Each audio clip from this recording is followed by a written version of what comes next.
Hi everyone, welcome welcome back to the prep भी। So आज के सेशन में हम थोड़ा सा चेंज कर रहे हैं। इनिशियली ऐसा होता था कि मैं सारे क्वेश्चन सॉल्व करता हूँ, एज ए सॉल्यूशन देता हूँ, बट अब ऐसा नहीं होगा। अब मैं आपको वे बताऊंगा, आपको तरीका बताऊंगा, बाकी आपको सॉल्व करना है और आपको आंसर बताना है कि आपका क्या आंसर आ रहा है। कुछ क्वेश्चन हो सकते हैं जहाँ पे मैं फुल्ली सॉल्व कर दूँ, जहाँ पे मतलब वे के बाद भी मुझे लगता है कि आप नहीं कर पाओगे या फिर आप कंफ्यूज हो जाओगे, तो उसे मैं पूरा सॉल्व करूँगा। बट उसके अलावा बाकी सब में मैं आपको गाइड करूँगा कि इस तरह से सॉल्व कर सकते हैं। इससे होगा क्या? इससे यही होगा कि आप लोग की प्रैक्टिस बढ़ेंगी, आप लोग ज़्यादा से ज़्यादा प्रैक्टिस करोगे, आपका प्रोडक्टिविटी बढ़ेगा और आप उस तरह से सोच पाओगे। तो बस वो सोच जो है ना, वही बिल्ड करना है अभी फ़िलहाल में। और बस वही करते हैं अभी। Let's see this question. तो आई गेस आप लोग ने सॉल्व तो कर लिया होगा ये क्वेश्चन। अब सॉल्यूशन देखो, सॉल्यूशन मतलब वे देखो किस तरह से करना है, फिर बताओ मुझे आपका आंसर इस तरह से आ रहा है या नहीं आ रहा। मुझे गिवन है each of the four friends A B C D has at least one but less than 10 marbles. मतलब कम से कम एक तो होना चाहिए, बट 10 से कम। ठीक है, लेस देन 10। तो लेस देन कहाँ है, माय बैड, ये ऐसा होना चाहिए, less than 10। The number of marble with A is average of number of marble with four friends. अगर ये चारों के पास अगर मैं मिला दूँ A plus B plus C plus D, इनके पास कोई एक नंबर होगा, इनका सम जो आएगा एक्स हो जाएगा। तो इसका एवरेज अगर निकालते मैं क्या करूँगा, सिंपली इसे 4 से डिवाइड कर दूंगा, क्योंकि चार लोग हैं तो चार नंबर्स होंगे, तो चार को डिवाइड कर दो 4 से। तो x/4 ये जो होगा, ये जो वैल्यू मुझे आएंगी, ये मिलेगा मुझे लेट से y। ये जो y मिल रहा है, ये y क्या है, ये y एवरेज ही तो है। तो मैं यहाँ से कह सकता हूँ ना कि a की जो वैल्यू है, जो मुझे a का वैल्यू मिल रहा है, this is nothing but y, this is nothing but y। Similarly आगे मुझे गिवन है B has the half number of marbles that A has. A अगर y है तो b के पास कितना होगा, b के पास y/2 होगा, इसका आधा। तो b का वैल्यू आ गया आपका पास y/2। D has more marbles than any of the four friends. D के पास जो है ना मार्बल्स सबसे ज़्यादा है। ठीक है, इतना समझ लो, डी के पास जो मार्बल है वो सबसे ज़्यादा है। किन किन सबसे ज़्यादा है, ए से भी ज़्यादा होगा, बी से भी ज़्यादा होगा, सी से भी ज़्यादा होगा। The number of marbles with exactly two of them is prime. Okay, तो जो दो मार्बल है ना, एग्जैक्टली टू, वो प्राइम नंबर है। प्राइम नंबर किसे बोलते हैं, वही नंबर जो खुद से डिवाइड होता हो और किसी और नंबर से डिवाइड नहीं होता हो। ठीक है, वन से भी होता है बट उसे हम नहीं काउंट करते। तो खुद से डिवाइड होने वाला जो भी नंबर होता है उसको हम प्राइम नंबर कहते हैं। तो प्राइम नंबर है, तो 1 से 10 के बीच में कौन कौन से प्राइम नंबर है, लेट्स सी। 2 है, 3 है, 5 है, 7 हो गया, और कोई है नहीं, दैट्स इट। इतने नंबर है, इसके अलावा कोई नंबर नहीं है। तो इसमें से कोई दो नंबर होने चाहिए। Again if we go ahead, if the friends have distinct number of marbles, what is the total number of marbles with four friends. सबके पास अलग अलग नंबर है, डिस्टिंक्ट मतलब अलग अलग, मतलब ए के पास अगर 1 होगा तो बी के पास 1 नहीं हो सकता है। ठीक है, और टोटल हमें निकालना है, मतलब हमें एक्स की वैल्यू निकालनी है। अब मैंने एक्स की वैल्यू तो मैंने यहाँ पे तोड़ के एवरेज बना दिया, तो क्या मैं बोल सकता हूँ, इसको मैंने 4 से डिवाइड किया, तो मैं ये कह सकता हूँ ना कि एक्स की value is nothing but 4 time of Y. Right, X की value is nothing but 4 time of Y. Easy peasy, यहाँ समझ में आ रहा है। ठीक है, तो मुझे ये निकालना है, ये मुझे क्लियर हो गया। अब इसे सॉल्व कैसे करना है, कोई वैल्यू हमें गिवन नहीं है तो आप कोई एक्स वाई जेड थिंग नहीं लगा सकते हो, कोई अप्रोच नहीं है, कोई ऐसा नहीं कि तुक्का मार के निकल गया। यहाँ पे आपको थोड़ा सा सोचना पड़ेगा और आपको यहाँ पे हिट एंड ट्रायल ही करना पड़ेगा, मतलब तुक्का बोल सकते हो। हिट एंड ट्रायल मतलब सॉल्व के साथ करना पड़ेगा, ऐसा नहीं कि रैंडम कुछ भी बोल के आप निकल गए। तो यहाँ पे देखो, y/2 ये b का वैल्यू है। क्या मार्बल हाफ हो सकता है, क्या मैं आधा मार्बल दे सकता है इसको, नहीं, पॉसिबल ही नहीं है। मार्बल हाफ नहीं हो सकता, तो यहाँ पे y/2 मीन्स y की वैल्यू कम से कम 2 तो होना चाहिए, और उसके साथ साथ जो भी वैल्यू होगा वो इवन होना ही चाहिए। तो y must be even, it is for sure. Okay, से क्या हो गया है, y मस्ट बी इवन। ठीक है, इवन वैल्यू होना चाहिए, मतलब कि 2 4 एंड 6 एंड 8, ये वैल्यूज पॉसिबल है। 10 नहीं हो सकता बिकॉज 10 से छोटे चाहिए हमें। तो ये वैल्यूज पॉसिबल है y के लिए। तो आपको ये सारे वैल्यूज डाल के चेक करना पड़ेगा। कैसे चेक करना है, मैं एक के साथ करके बताता हूँ। एक कोई भी एक वैल्यू ले लेता हूँ, चलो ठीक है, मैं यहाँ पे 6 ले लेता हूँ। ठीक है, मैं अज्यूम करता हूँ 6। आई एम नॉट श्योर 6 से आएगा नहीं आएगा, बट मैं 6 से समझा देता हूँ। आ गया तो लकीली हो जाएगा क्वेश्चन यहीं पे ख़त्म। तो ए की वैल्यू अगर 6 आ गई, लिए हमने अज्यूम किए, ये जो वाई की वैल्यू है 6 हमने अज्यूम किए, तो बी क्या हो जाएगा इस केस में, बी हो जाएगा 3। अब आगे कैसे करना है, अब ये भी कहूँगी कि आगे कैसे करना है, बी तो 3 निकाल ले। आगे ऐसे करना है कि ए हमने ले लिया वाई, टोटल नंबर हमें मिल जाएगा यहाँ से। ठीक है, टोटल नंबर क्या हो जाएगा, 4 × 6, 4 × 6 कितना होगा 24। तो मैंने बोला कि यार ठीक है, अगर ये कंडीशन है तो मेरा टोटल जो होगा इस केस में ये हो जाएगा 24। अगर 24 ये है, यहाँ पे कितना आ गया, ये 9 अगर यहाँ से आप माइनस कर दोगे, ठीक है, 9 माइनस करोगे तो कितना बचेगा, ये बचेगा यहाँ से 15 बचेगा। और ये 15 जो है ना, ये इक्वली डिवाइड होगा किनके बीच में, दो बंदों के बीच में डिवाइड होगा, जो कि है डी और सी, राइट, क्योंकि इन दोनों को वैल्यू मिल चुका है तो ये दोनों ही बचे। अब डी और सी के बीच में वैल्यू बांटना है, और कैसे बांटना है, डी की वैल्यू सबसे बड़ी होनी चाहिए। ठीक है, तो कैसे आप कर सकते हो कि आप इसे 4 और इसे 11 दे सकते हो, पॉसिबल ही नहीं होगा। आपको जो भी वैल्यू है वो सिंगल डिजिट में होना चाहिए, क्योंकि हमें 10 से छोटा बोला है। तो आप इसे बोल सकते हो कि यार ठीक है, ये वैल्यू जो है आपका, ये वैल्यू 6 हो गया, ये वैल्यू मेरा 9 हो गया। Yes it is possible, but क्या सेटिस्फाई कर रहा है, नहीं। आप देख सकते हो डिस्टिंग बोला तो यार ये तो सेम हो गया, 6 आ गया, ऊपर से 2 प्राइम बोला तो 1 प्राइम तो ऑलरेडी है, बट दूसरा प्राइम तो मिल नहीं रहा हमें, तो ये केस तो पॉसिबल नहीं है। क्या कर सकते हो आप, इसको आप इस तरह से रख सकते हो, क्या आप इसे कह सकते हो ये मेरा वैल्यू आ गया 7, और ये वैल्यू जो बन गया मेरा 8, इज इट, क्या ये हो सकता है? उल्टा कर लेते हैं, चलो, ये 8 और इसे 7, क्या ये पॉसिबल नहीं है? पॉसिबल तो है, क्योंकि 8 सबसे बड़ा हो गया, इसका कंडीशन फुलफिल हो रहा है। Yes this is fulfilling. क्या मेरे पास 2 प्राइम नंबर मिल रहा है, this is 3, this is 7, 2 prime number मुझे यहाँ से मिल चुके हैं, मतलब ये वैल्यू क्या सेटिस्फाई कर रहा है। तो मेरा आंसर हो जाएगा इसके लिए 24। लकीली हो चुक गया ये सॉल्व। बट आपके लिए क्या करना है, आपको ये भी चेक करना है कि क्या मेरा आंसर 248 से आ रहा है या नहीं आ रहा। मुझे बताओ कमेंट करके कि आया या नहीं आया। हो सकता है इससे भी आ जाए, या फिर मैं गलत कुछ किया हो तो मुझे कमेंट करके बताओ, बट तरीका यही है। इसी तरह से आपको सॉल्व करना है इस क्वेश्चन को। Let's see the next question. Okay, so ये क्वेश्चन सॉल्व करो आप लोग। आई होप आप लोग ने सॉल्व किया होगा, आंसर आ गया। आंसर आ गया तो बताओ कमेंट में क्या आया, और कैसे करना है, जिनका नहीं हुआ, नहीं समझ में आया कैसे करना है, उनके लिए थोड़ा सा देख लो, फिर आप सॉल्व करो, देखो आपका आंसर आ रहा है या नहीं आ रहा है। मुझे क्या पूछा गया है, मतलब मुझे गिवन क्या है, सबसे पहले तो 2 solution of alcohols called solution A solution B will at a solution with effective concentration 32% when mixed in the ratio of 1:4। अब देखो ये क्या कह रहा है, ए और बी दो सॉल्यूशन है, उनको जब मिक्स किया गया ना 1:4 में, तो क्या उनको 32% का जो है कॉन्सेंट्रेशन मिला। मतलब वो ये कह रहा है कि मैंने 1:4 में मिक्स किया है। तो चलो इसको थोड़ा और अच्छे तरीके से समझा दूँ मैं। 1:4 छोड़ दो, ये समझो, सॉल्यूशन ए से जो भी मैं निकाल रहा हूँ उसे मैं ए मान लेता हूँ, सॉल्यूशन बी से मैं जो भी ऐड कर रहा हूँ उसे मैं बी मान लेता हूँ। तो मैंने क्या किया, 1 पार्ट ऑफ ए जो है मैंने यहाँ पे उठाया, उसको ऐड किया किसके साथ, 4 पार्ट ऑफ बी में। ठीक है, मैंने क्या किया, 1 पार्ट जो है ए का उठाया, 4 पार्ट जो है बी का उठाया, उनको ऐड कर दिया। तो अब यहाँ से मुझे जो भी वैल्यू मिला ना, वो क्या मिला, वो 32% मिला है। वो क्या मिला, 32% मिला। This is what I got. तो मैं इसे कह सकता हूँ कि इसका जो एवरेज होगा वही 32 मिला होगा, कह सकता हूँ ना एवरेज।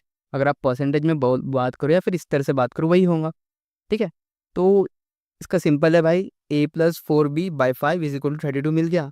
सेम वे में नेक्स्ट जो को इक्वेशन मतलब कहा गया है, मतलब यहाँ से जो इक्वेशन मिलेगा आपको, यहाँ कहा है 4:1 में अगर ऐड करेंगे तो 68% मिलेगा। मतलब कि मैं इसे कह सकता हूँ कि 4 टाइम ऑफ ए प्लस यहाँ से बी में ऐड कर दूँ, और इसको भी मैं 5 से डिवाइड करूँ, तो इसका जो एवरेज आएगा वो क्या आएगा, 68, विच इज़ 68%। आप कहोगे कि यार एवरेज क्यों ले रहे हो आप, ये क्या बात हुई, एवरेज लेने का मतलब क्या है, मतलब 5 से क्यों डिवाइड कर रहे हो। देखो समझो, अगर मैंने 5 लीटर मैंने यहाँ से बनाया, 1 मान लो ये 1 लीटर था, ये 4 लीटर था, ठीक है, ये 1 लीटर हो गया, ये 4 लीटर हो गया, तो ये 5 लीटर बन गया सॉल्यूशन। 5 लीटर सॉल्यूशन अगर बन रहा है, और मुझे अगर 1 लीटर चाहिए हो, तो अगर मैं इसे 5 से डिवाइड करूँ तो बात तो एक ही आ जाएगा ना। और at the end of the day जो कॉन्सेंट्रेशन है तो सेम ही होगा, यहाँ पे भी 32 है, यहाँ भी मतलब जो है 68 ही रहेगा। तो आप ये 5 लो या ना लो मैटर नहीं करता है, बट मैं कहूँगा 5 ले लो, इजी रहेगा समझने के लिए कि आपने 1 सॉल्यूशन ही लिया है, और इससे आपका जो एरर है वो कम हो जाएगा। I hope you got it. अब इसे क्या करना है, कुछ नहीं करना है, यहाँ से इसको यहाँ भेज दो, सॉल्व कर लो, यहाँ से इसको यहाँ भेज दो, सॉल्व कर लो। जब सॉल्व करोगे आगे फर्दर एक इक्वेशन मिलेगा, यहाँ से एक इक्वेशन मिल गया, यहाँ से एक इक्वेशन मिल गया। दोनों इक्वेशन को जब सॉल्व करोगे तो यहाँ से चलो इतना तो कर ही सकते हो, दो इक्वेशन सॉल्व करना तो आधा ही होगा। टू वेरिएबल टू इक्वेशन, ठीक है। तो टू वेरिएबल टू इक्वेशन है, सॉल्व करोगे तो आपको ए मिल जाएगा, आपको बी मिल जाएगा। आपको पूछा क्या गया है, A to that B, A upon B, यही पूछा है। ये जो भी आएगा उसको वन ए बाई बी कर देना, जो भी आएगा उसका आंसर हो जाएगा। आंसर बताओ मुझे क्या आया, जिसका भी आंसर करेक्ट होगा उसे मैं हार्ट दे दूंगा और आप समझ जाना कि वो आंसर करेक्ट है। Let's come to a next question. Okay, so ये बहुत बढ़िया क्वेश्चन है, एक बार ट्राई करो, देखो आपसे हो पा रहा है या नहीं हो पा रहा। लॉजिकली सोचो, बहुत इजी है, इजी नहीं कहूँगा बट हो जाना चाहिए। आई होप आप लोग ने सॉल्व किया होगा। नहीं हो पाया नो वरीज, थोड़ा सा डिफिकल्ट साइड भी है, थोड़ा इजी भी है। जिसे आता है लॉजिक को उसके लिए ईजी होगा, जिससे नहीं आता है उसके लिए टफ हो जाएगा। तो समझो इसे कैसे करना है, कॉन्सेप्ट पे ध्यान देना, ठीक है। क्वेश्चन में कुछ भी हो सकता है, 8 स्टेप की जगह यहाँ पे कुछ भी कह सकते हैं, तो मैं मान के चल रहा हूँ अभी के लिए आपको समझाने के लिए। मैं इसे क्या करूँगा, इसे लिमिट कर देता हूँ, इसको मैं 3 स्टेप्स, चलो 2 स्टेप ही करते सबसे पहले तो। चलो मान के चलो अगर 2 स्टेप्स है तो एक मान के चलो ये है सीढ़ी, इस तरह से कुछ ऐसे आपका स्टेयर बनता है, ठीक है। आपके 2 स्टेप्स है, आपको यहाँ पे रीच करना है, ये जो पोजीशन है यहाँ पे आपको जाना है, ठीक है। ये पोजीशन पे जाने के लिए आप क्या करोगे, आप सिंपली क्या करोगे, एक तरीका तो ये है कि आप डायरेक्टली जंप करके यहाँ चले जाओ, 2 स्टेप ही तो है, जंप कर ही सकते हो, एक वे हो गया। दूसरा वे क्या है, दूसरा वे आप इस तरह से कर सकते हो कि आप पहले यहाँ पे चढ़ो एक अच्छे आदमी की तरह, फिर यहाँ पे जाओ, तो ये दूसरा तरीका हो गया। इसके अलावा कोई वे है यहाँ पे जाने का, नहीं। तो मतलब मुझे कितने वे मिल गए, 2 वेज। ये तो इजी तरह समझ में आया कि 2 वे में बता सकता हूँ। व्हाट इफ अगर यहाँ पे 3 हो तो अब मैं क्या करूँगा, ठीक है। तो 3 अगर रहा तो आप इस तरह से कर सकते हो। चलो अभी अब 3 के लिए कर लेते हैं, एक स्टेयर और बढ़ गया। इस केस में, इस केस में मेरे जैसा अच्छा आदमी है जो वो एक एक कदम चलेगा, एक कदम यहाँ, एक कदम यहाँ, एक कदम यहाँ, तो एक वे तो ये हो गया, एक ईमानदार आदमी की तरह। और मान लो कोई अगर मेरे जैसा ही बहुत बदमाश हो, वो सीधा यहाँ से जंप मार के यहाँ चला गया, दूसरा वे तो यही हो गया। और फिर अज्यूम करो कि मेरे जैसा ही कोई बहुत लेज़ी भी है, जिसका आज मूड नहीं है लेकिन वो थोड़ा एक्टिव भी है, लेज़ी एक्टिव दोनों है। वो यहाँ से पहले 2 स्टेयर चढ़ा, फिर उसके बाद एक स्टेयर यहाँ पे जाके चला गया हो, this is the third way, ठीक है। फिर एक ये भी कोई हो सकता है, ये भी मैं ही मान दो, पहले मैं बोला कि मैं स्लो चलूँगा, फिर मेरे मूड में आया कि छोड़ो ना यार, जंप मारो यहाँ से, right. This is the fourth way. क्या इसके अलावा और कोई तरीका है, क्या इसके अलावा और कोई तरीका है? I don't think so. ये 4 तरीके ही है ऐसे चढ़ने के। क्या और आपको दिख रहा है? अगर आपको दिख रहा है तो बताओ कैसे, ठीक है। इसके मान लो इसे 1 ABCD कर लो, ये ए हो गया, ये बी हो गया, ये सी हो गया। तो आप कमेंट करना कि यार इसके अलावा भी एक तरीका था जो आप भूल गए सर, तो बता देना मुझे, ठीक है। अब कोई ऐसा नहीं बोल रहा है कि सर मैं तो गेमर हूँ, तो मैं क्या करूँगा, मैं ऊपर जाऊँगा, फिर यहाँ पे बी पे जाऊँगा, फिर ए पे आऊँगा, फिर सी पे जाऊँगा। तो ये नहीं करना है बेटा, ऐसे नहीं करना है, ठीक है। आप ऊपर जा रहे हो, ऊपर ही जाना है, नीचे नहीं गिरना है। तो ये तो हो गया, आप समझ में आ रहा होगा, इस तरह से आप निकाल सकते हो जब 2 या 3 स्टेयर हो। व्हाट इफ 8 स्टेयर है, क्या मैं इस तरह से काउंट करूंगा? नहीं, नॉट पॉसिबल।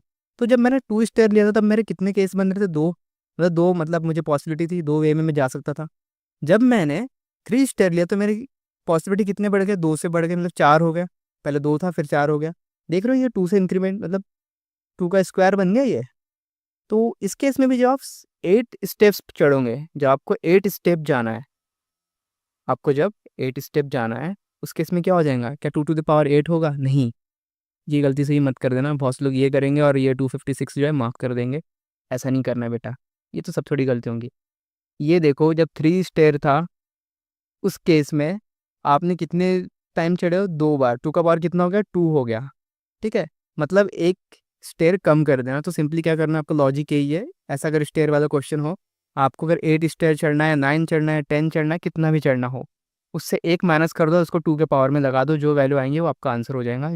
यहाँ पे आंसर बनेगा 2 to the power 7, which is nothing but 128, जिसका आंसर हो गया option C.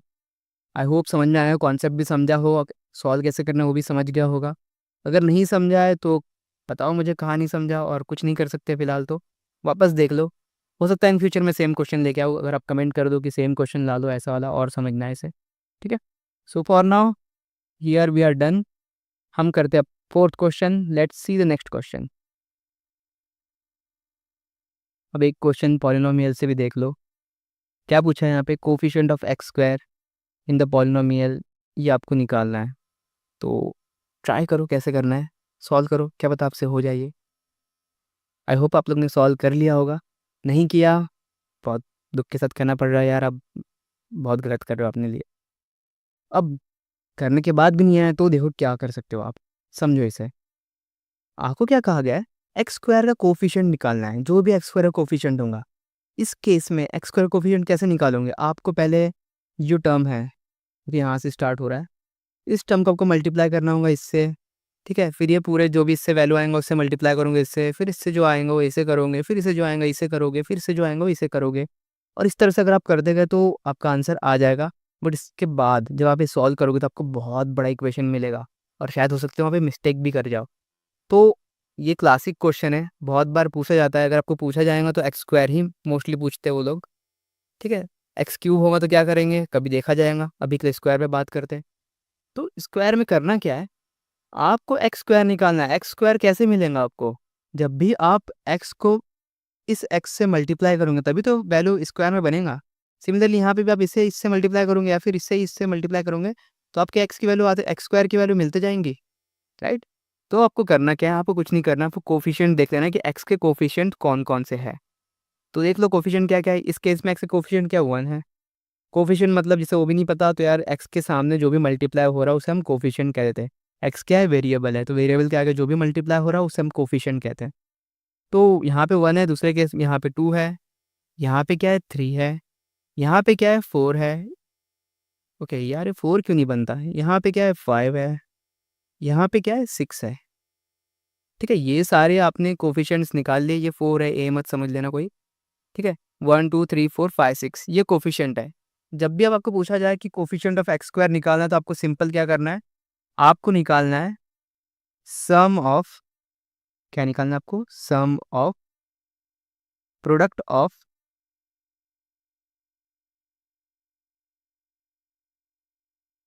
Coefficient of, okay यार ये लिखा क्या हो रहा है इसे, let me see, okay coefficient of, समझो यार समझ लो, ठीक है। Sum of coefficient of X taken at 2 at a time, okay. Okay I guess कुछ खराब भी हो गई यहाँ पे पेन की, तो let's see, taken 2 at a time,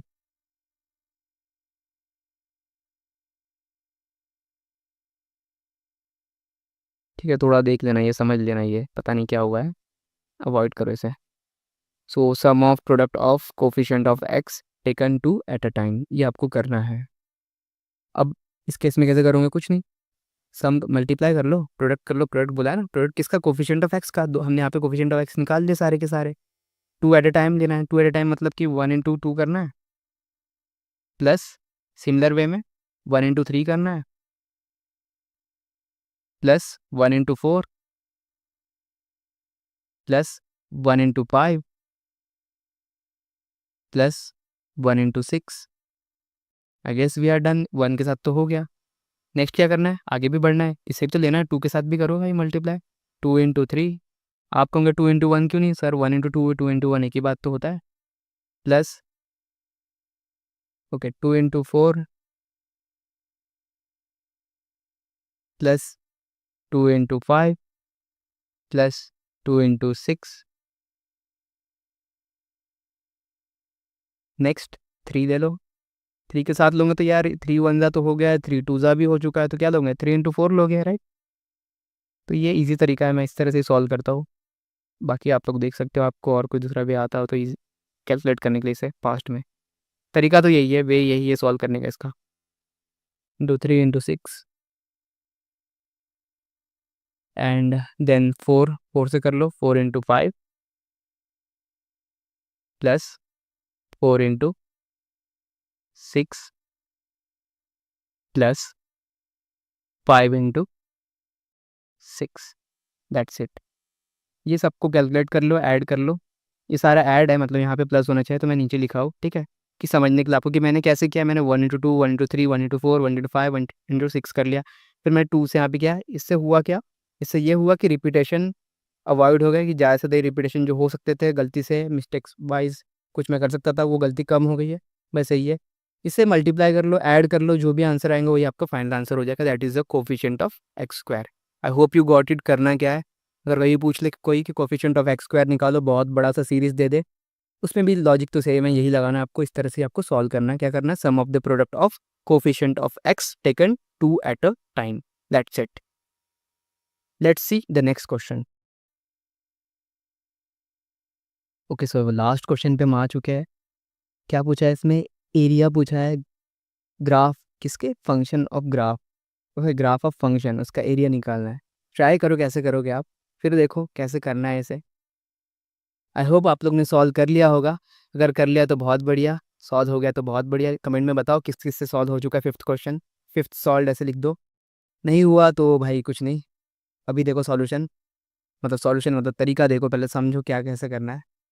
मुझे कहा क्या गया है, what is the area bounded by graph of function mod x minus mod y is equal to 2 and mod y is equal to 2, ये आपको निकालना है, ठीक है, ये आपको निकालना है। तो अब इसे सॉल्व कैसे किया जाता है, ये क्या तरीका है, मतलब ये क्या तरीका हुआ, ऐसे कैसे सॉल्व कर सकते हैं इसे, राइट। तो अगर आपको मान लो, अगर आपको ये पता हो, चलो एक ग्राफ बना ही देते हैं फटाक से। तो ये एक लाइन हो गया, ओप्स माय बैड, ये क्या हो गया, या दूसरा ये एक लाइन हो गया, राइट। अब ये दो लाइन हो गया। अगर मैं आपको पूछ लूँ कि भाई आपको क्या ये पता है मॉड एक्स की ग्राफ कैसे होती है, मॉड एक्स की ग्राफ कैसे होता है, अगर कोई कहा कि मॉड एक्स की ग्राफ बनाना है तो आप क्या करोगे। मॉड एक्स मतलब क्या होता है, मॉड एक्स मतलब जो भी यहाँ पे वैल्यू है, no matter value is positive negative, उसका जो बाद में जो वैल्यू आना है वो कैसा आना है, पॉजिटिव ही आना है, ठीक है। फाइनल वैल्यू क्या आना है, उसका पॉजिटिव ही आना है। तो अगर मैं मॉड एक्स, अगर यहाँ एक्स की वैल्यू 1 रख दूँ तो यहाँ पे 1, जब मैं अगर एक्स का वैल्यू 1 रख रहा हूँ तो यहाँ पे वैल्यू क्या आ रहा है, उसके बाद 1 ही आ रहा है। एक्स का वैल्यू 2 रख रहा हूँ तो मैं क्या आ रहा है, 2 आ रहा है। बट जब मैं एक्स का वैल्यू -1 रख रहा हूँ, उस केस में भी मेरी वैल्यू क्या आ रही है, 1 आ रही है। -2 रखने पे भी क्या आ रहा है वैल्यू, तब भी 2 आ रहा है, पॉजिटिव आ रहा है, राइट। तो ग्राफ जो बनता है इसका इस तरह से बनता है। पहले तो ये लाइन इस तरह से जाएगा कि एक्स जब मैंने 1 रखा तो ये यहाँ पे 1 आ गया, कुछ ऐसा, ठीक है, ऐसा ग्राफ बन रहा है। फिर ये ग्राफ यहाँ पे नीचे जा सकता है, ये ग्राफ नीचे जाना चाहिए, कायदे से तो यही होना चाहिए। बट क्या हो रहा है, बिकॉज ऑफ मॉड, ये ग्राफ जो नीचे ना जाके ये क्या हो रहा है, इस तरह से ऊपर आ जाता है, और ये इस तरह से एक रिफ्लेक्शन क्रिएट कर देता है, ठीक है, इस तरह से रिफ्लेक्ट हो जाता है, सिंपल सी बात। तो भाई रिफ्लेक्ट हो जा रहा है तो इस तरह से ग्राफ बनता है। अब तो ये समझ में आ गया कि मॉड का ग्राफ कैसा बनता है। अगर आपको ये समझ में आ चुका है तो बहुत बढ़िया, आगे देखते हैं। यहाँ पे जो मेरा ग्राफ बनेगा ना, इस केस में mod x minus mod y is equal to 2। अगर आप इसे इस तरह से मान के चलो, x minus y is equal to 2, जब ये अगर आप बनाते, इसका ग्राफ अगर आप बनाते, तो कोई एक लाइन बनता इस तरह से, लाइक x अगर मैं 1 लिख लूँ तो y की वैल्यू क्या आ जाएंगी, आ जाएगा 2 0, ओके x 0 दे दो पहले, तो x 0 अगर मैंने लिया तो y का वैल्यू क्या आ जाना चाहिए, y का वैल्यू आपको बन जाएगा 2, ठीक है। अगर मैंने x को 1 ले लिया तो y बन जाएगा आपका -1, ठीक है। तो इस तरह से ये वैल्यूज आएंगे। अब मुझे ये सॉल्व करके नहीं बताना आपको, मुझे बताना है कि ये ग्राफ कैसे बनता है। ये ग्राफ सिंपल सा है, कभी भी याद रखना, ऐसा कभी भी ग्राफ मिल रहा हो, इस केस में ये वैल्यू जो है यहाँ पे आया कहीं पे 2 तक, ठीक है, ये 2 तक आएगा और ये क्या होगा, रिफ्लेक्ट कर जाएगा। मतलब ये ग्राफ लेट से यहाँ से अगर लाइन आ रहा है तो ये इस तरह से वापस यहाँ चला जाएगा। सिमिलरली यहाँ पे इस तरह से आ रहा है अगर वो 2 पे, तो यहाँ से वापस चला जाएगा। This is how this look like, ठीक है। अब आप बोलेंगे कि ये क्या हो गया, ये मतलब चमत्कार कैसा, क्या लग रहा है। कुछ नहीं हुआ है, ये जो दो लाइन है ना वो एक दूसरे से इंटरेक्ट नहीं कर रही डायरेक्टली, और यहाँ पे इस तरह से फॉर्म कर रही है, तो इसलिए वो इस तरीके से ग्राफ बन रहा है। अगर आपको डिटेल में ग्राफ के ऊपर वीडियो चाहिए हो तो आप कमेंट में बताओ, मैं देखूंगा कुछ करते हैं ग्राफ के लिए भी आपके लिए। तो यहाँ पे मान लो ये 2 है, 2 से यहाँ भी आ रहा है, ये एक सिंगल ग्राफिक इसका इसका ग्राफ है ये, ठीक है। अगर आप इसे डिटेल में सॉल्व करोगे तो 4 लाइनें बनेंगी, फिर उसको आप अलग वे में ही करोगे, फिर उसे कट करूँगे, फिर ग्राफ बिकॉज मॉड में तो आप इस तरह से रिफ्लेक्ट करोगे, तो लंबा प्रोसेस है, आप कर सकते हो ट्राई। फिलहाल के लिए मैं इस तरह से समझा दिया। तो यहाँ पे अगर ये 2 है, ये भी 2 है, ठीक है, ये -2 होगा, ये +2, तो इस तरह से ग्राफ क्या होगा, रिफ्लेक्ट कर जाएगा। अब ये भी तो है, इसका क्या, इसका मतलब यही है कि यार एक लाइन जो है टू जो है यहाँ पे होगा, यहाँ पे जो भी वैल्यू होगा टू, यहाँ से एक लाइन स्ट्रेट जाएंगी और एक -2 जो इससे एक लाइन जो है स्ट्रेट जाएगा। That's it, this is how your graph will look. मतलब इससे बढ़िया दिखेगा अभी के लिए, ये मान के चलो। आपको करना क्या, आपको ये जो एरिया है ना इसकी वैल्यू निकालनी है। ओके, एरिया को अलग कलर से कलर करते हैं। तो ये जो एरिया है आपका, इसका वैल्यू आपको फाइंड आउट करना है, यही पूछा है उसने। आई होप आप लोग ये तो निकाल ही लोगे। कैसे निकालोगे, दो तरीके बताता हूँ आपको। एक तो पहले तो चलो ये शेड करना ही नहीं चाहिए था, मेहनत कर दिया फालतू में। ठीक है, यहाँ पे टू है, यहाँ पे टू है, तो ये लाइन आपको पता चलेगा इसकी, ये जो वैल्यू है यहाँ से यहाँ तक डिस्टेंस जो है ये टोटल 4 हो जाएगा। इतना समझ में तो आ रहा होगा, यहाँ से यहाँ तक भी डिस्टेंस जो है टोटल कितना होगा, 4 हो जाएगा। अगर मैंने यहाँ से एक लाइन डाल दिया, ये एक लाइन मैंने बना दिया, ठीक है, और यहाँ से मैंने एक लाइन ये बना दिया, तो एक तरीका तो ये है कि मैं इसे अज्यूम कर लूँ कि ये पूरा का पूरा एक रेक्टेंगल है। ये जो पार्ट है ना इसको मैंने रिमूव कर दिया। This is the one way.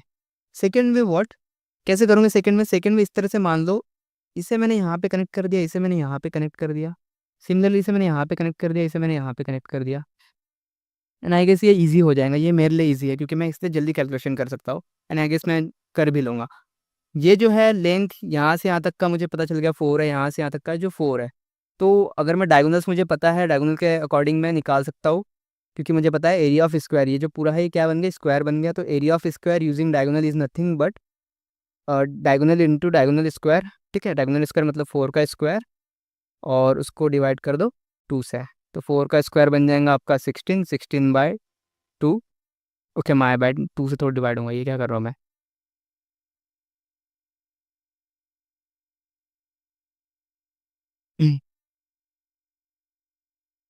अरे सही तो कर रहा हूँ मैं, 16/2 ही तो होगा।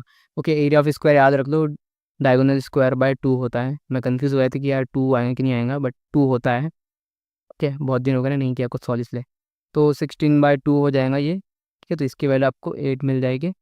और जैसे ही आपको 8 मिल गया, तो ये टोटल कितना हो गया, 8 हो गया। मतलब अज्यूम कर लो ना, अगर टोटल 8 है तो इसका आधा कितना होगा, ये 4 होगा, ये भी 4 होगा। इस केस में ये भी 4 हो जाएगा, ये भी 4 हो जाएगा, फिर ये भी 4 हो जाएगा, ये भी 4 हो जाएगा। आप बोलेंगे ये क्या हो गया, ये एकदम से कैसे क्या हो गया, जलवा कैसे हो गया। जलवा नहीं है बेटा, देखो ये भी एक ट्रायंगल है, ये भी एक ट्रायंगल है, और सारे इक्वल है। तो ये अगर 4 है तो ये भी 4, ये भी 4, ये भी 4, ये भी 4, ऐड कर लो कितना हो जाएगा, ये 8 हो गया, ये भी 8, 8 और 8 16, 16 + 8 24, 24 इज माई आंसर। ठीक है, आप रेक्टेंगल से निकाल के देखो। आप पहले क्या करो, रेक्टेंगल निकालो, रेक्टेंगल में से ये दो ट्रायंगल को जो है माइनस कर दो, तभी भी आंसर आपका आना है और सही तरीके से आ जाएगा। तो कमेंट करके बताओ मुझे कैसा लगा। और थोड़ा मैं सेशन छोटा करना चाहता हूँ, इसलिए मैं चाहता हूँ कि आप लोग ज़्यादा प्रैक्टिस करो, एक तरीका तो वो भी है, और सेशन भी छोटा हो जाएगा उसी बहाने। और कहीं पे कुछ क्वेश्चन में लगता है आपको कि नहीं समझा है, आगे सेशन में बताओ, फिर से रिपीट करो। आप क्वेश्चन बता देना कौन सा रिपीट करना है, मैं ट्राई करूँगा कि आगे कभी किसी सेशन में उसे रिपीट कर दूँ, या फिर उसका सेम सिमिलर क्वेश्चन ला के आपको समझा दूँ किस तरह से सॉल्व करना है। So for now we are done with this session. I wish you the best and या जय सिया राम।